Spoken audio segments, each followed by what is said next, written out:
Bonjour et bienvenue sur les vitamines du royaume pour cette capsule d'une extrême importance qui parle de la flagellation de Jésus et de ses souffrances et quel impact a eu la flagellation sur le corps de Jésus-Christ. Parce que souvent, vous savez, nous appliquons le sang avec légèreté et nous négligeons de repenser à tout ce que Jésus a subi à la croix de Golgotha. Ce qu'on doit savoir, c'est que la flagellation romaine que Jésus a subie avant d'être crucifié consistait normalement en 39 coups de fouet, 40 moins 1, comme le dit plusieurs fois dans les Écritures. Le fouet qui était utilisé, c'était un flagrum ou une flaca, ça dépend les traductions. En fait, c'est un manche en bois auquel était attaché un certain nombre de tresses et auquel on avait ajouté des boules en métal.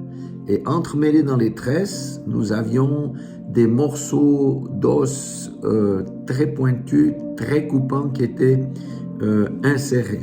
Alléluia. C'était des os aussi très pointus. Donc, pourquoi on mettait les boules de métal? On mettait les boules de métal pour que ça donne beaucoup plus de puissance lorsqu'on allait frapper la personne. Et ça donnait bien entendu de profondes contusions à chaque coup de fouet. Et plus on maniait le fouet contre la personne, eh bien, les morceaux d'os qui étaient destinés à découper la chair, eh bien, provoquaient d'énormes entailles. Et plus on frappe sur le dos ou devant, suivant comment la victime se tenait, eh bien, ça mettait à nu les muscles squelettiques. Vous voyez la profondeur? On voyait les veines sous-jacentes, les tendons et les intestins de la personne étaient exposés. Et ces coups-là étaient si sévères que souvent la victime décédait avant de pouvoir être crucifiée. En fait, il faisait ça avant de crucifier la personne pour que la mort sur la croix soit beaucoup plus rapide. Donc, je vais vous expliquer le principe médical. Donc, ceux qui étaient frappés comme ça entraient souvent dans ce qu'on appelle un choc hypovolémique. Ça parle du volume de sang. Pourquoi? Parce que la personne avait perdu énormément de sang. Et donc, quand on perd beaucoup de sang, on devient en état de choc. Et l'état de choc se voit pour 4 éléments très clairs. 1, le cœur s'empresse de battre, pour pomper le sang qui n'est pas là. Donc, comme le sang n'est pas là, il pompe de plus en plus vite. Donc, il y a une accélération du rythme cardiaque. Le deuxième des points, souvent, la victime s'effondrait en raison d'une pression artérielle trop basse. Regardez, déjà, quand nous avons une pression artérielle trop basse, eh bien, les gens tombent déjà de manière naturelle.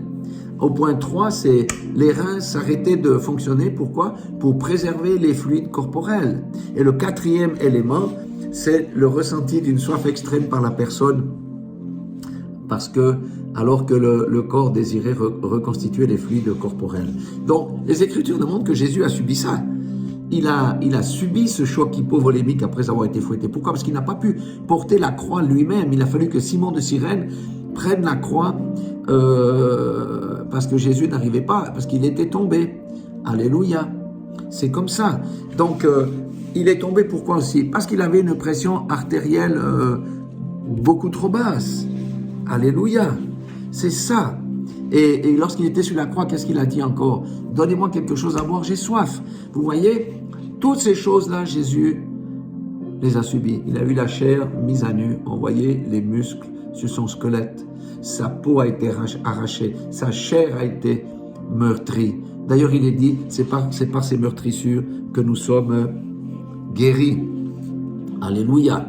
Donc, ce qui se passait aussi sur la croix, c'est que ce choc hypovolémique faisait qu'il y a une enveloppe qui se mettait autour du cœur, autour des poumons, plein d'eau, c'est ça. Donc, cette accumulation de liquide dans la membrane qui entoure le cœur est appelée épanchement péricardique. Ça, c'est pour la technique, hein. Et le liquide autour des poumons, un épanchement pleural. Alléluia. Et ça explique pourquoi, après la mort de Jésus, lorsque le soldat a percé avec la lance, il y a du sang et de l'eau qui est sortie. Maintenant, là, il y a une révélation. le sang et l'eau. Le sang et l'eau, c'est pour la purification. C'est une double purification. Alléluia. L'eau fait référence au Saint-Esprit. L'eau fait référence au baptême. Alléluia. Aux ablutions. Le sang, eh bien, le sang, c'est la vie. Alléluia. C'est la protection. C'est la vie Zoé. Le sang, c'est ce qui servait à protéger les enfants des Hébreux lorsque l'ange de la mort allait passer par-dessus les maisons et frapper tous les enfants des Égyptiens, et quiconque n'avait pas enduit les linteaux de sang. Donc vous voyez, le sang de Jésus, les souffrances de Jésus, on parle toujours du sang, mais on oublie les souffrances. C'est par ces meurtrissures que nous sommes guéris. Donc nous ne devons jamais oublier ça.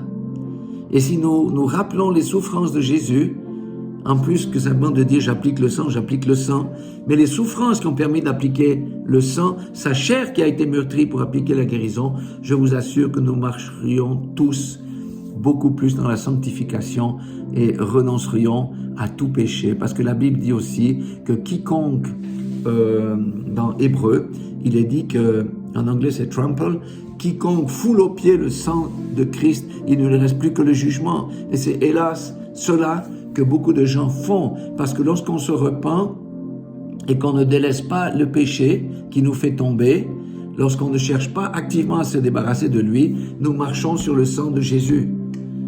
D'accord? Parce que le sang, c'est aussi le pardon. Alléluia. Alléluia. Cette effusion du sang nous a nettoyés de nos péchés. Avant, on devait tuer un animal. Là, c'est le sang de Jésus.